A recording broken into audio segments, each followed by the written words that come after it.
اے لوگو تم ہی خدا کے محتاج ہو. اللہ تعالیٰ بولتا ہے صرف مسلمانوں کے لیے نہیں بلکہ تمام جہان والوں کے لیے بولتا ہے اے لوگو تم ہی خدا کے محتاج ہو. اور اللہ تو بے نیاز اور خود تمام خوبیوں والا ہے. اگر وہ چاہے تم کو فنا کر دے اور ایک نئی مخلوق پیدا کر دے.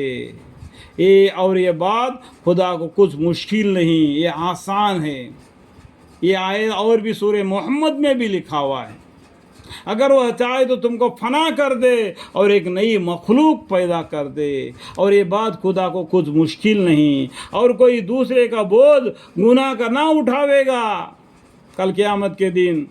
آج دنیا میں ایک دوسرے کا مددگار ہے، لیکن کل قیامت کے دن جو نام اعمال لائے گا اس کا گلے کا ہار بنا کے اللہ تعالیٰ اس کا گلے میں ڈال دیں گے، اور اس کو لے کے اس نے پرصراط پر سے گزرنا ہوگا. اس لیے بولتے ہیں کہ ہر نماز کے بعد آیت الکرسی پڑھا کرو تاکہ پرصراط پر سے آسانی سے گزر سکو.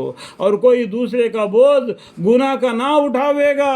اور اگر کوئی بوجھ کا لادہ ہوا یعنی کوئی گناہ گار کسی کو اپنا بوجھ اٹھانے کے لیے بلاوے گا بھی تب بھی اس میں سے کچھ بھی بوجھ نہ بٹھایا جاوے گا، اگرچہ وہ شخص قرابت دار ہی کیوں نہ ہو. یہ لوگ قرابت دار بھی ہو، آپس میں مل جل کر اگر ایک دوسرے کا بوجھ لینا بھی چاہیں گے تو اللہ تعالیٰ منکر ہو جائیں گے، نہیں لینے دیں گے. جس کے نام اعمال ہے وہ خود اس کو ڈھونا پڑے گا اور خود اس کو پلشرا سے پار ہو کر میدان حشر میں اللہ کے سامنے پیش ہو کے اس کو حساب دینا پڑے گا. آپ تو صرف ایسے لوگوں کو ڈرا سکتے ہیں جو بے دیکھے اپنے رب سے ڈرتے ہیں اور نماز کی پابندی کرتے ہیں. اور جو شخص پاک ہوتا ہے وہ اپنے لیے پاک ہوتا ہے. جو شخص پاک ہوتا ہے، جو اسلام قبول کر لیتا ہے، یعنی جو گندگی سے دین اسلام کے طرف ایک صاف ستھرا زندگی ہے. ایک اسلام یہ کیا ہے؟ ایک پاکیزہ مکان ہے جس میں ایمان بیچ میں نٹڑی ہے، جو چاروں طرف کے کونے نماز، روزہ، زکوٰۃ اور حج ہے. اس سے یہ پاکیزہ مکان ہے اسلام. اپنا من میں اپنا دل میں اس کو رکھ کے اس کو پاک رکھ لینا. اس لیے بولتے ہیں اور جو شخص پاک ہوتا ہے وہ اپنے لیے پاک ہوتا ہے اور اللہ کی طرف لوٹ کر جانا ہے. اللہ کی طرف لوٹ کر جائے گے اس دن تمہارے پاک دل کو دیکھے گا اللہ تعالیٰ، تمہارا صورت شکل کو نہیں دیکھے گا. تم جو قربانی کرتے ہو وہ گوشت کو اللہ نہیں کھاتا ہے، نہ اس کا خون کھاتا ہے. وہ تم خود ہی اس کا گوشت کھاتے ہو آپس میں تقسیم کر کے، لیکن اللہ کے پاس تمہارا تقویٰ پہنچتا ہے. اس طریقے سے اللہ کے ساتھ تم سب لوٹ کر جاؤ گے اور اللہ کی طرف لوٹ کر جانا ہے. اور اندھا اور آنکھوں والا برابر نہیں ہو سکتے.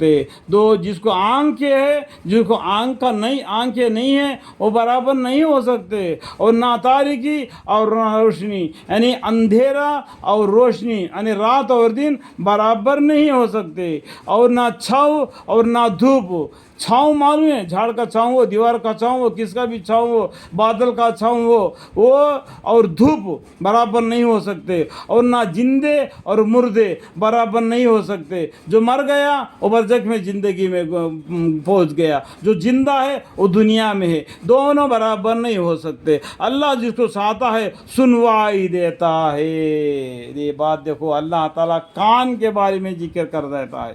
اللہ تعالیٰ قرآن میں سب سے پہلا کان کے بارے میں ذکر کروا دیتا ہے. اللہ جس کو چاہتا ہے سنوائی دیتا ہے، یعنی اس کے اندر وہ شہادت اللہ تعالیٰ دیکھتا ہے. اس کے پاس یہ شہادت ہے، یہ اس کو اللہ تعالیٰ سنوائی دیتا ہے. یہ اللہ سے دعا استغفار ہے. یا اللہ تو مجھے، میرے بیوی، میرے بچے، میرے پورے خاندان وسیلہ تا قیامت نسل با نسل، نسل با نسل ان سب کو تیرے حکموں کو سنوا دے، اس پر عمل کرنے کی توفیق عطا فرمائے. یہ سب کو تیرے مرضی سے ہوتا ہے. یا اللہ تو ہدایت دے، تو رحمت کر، تو فضل کر. تیرا رحمت، تیرا فضل ہمیشہ ہم پر قائم فرما دے تا قیامت نسل با نسل، نسل با نسل ان سب کے اوپر اور اس گھر میں، اس گھر کے اوپر. آمین ثم آمین والحمد للہ رب العالمین.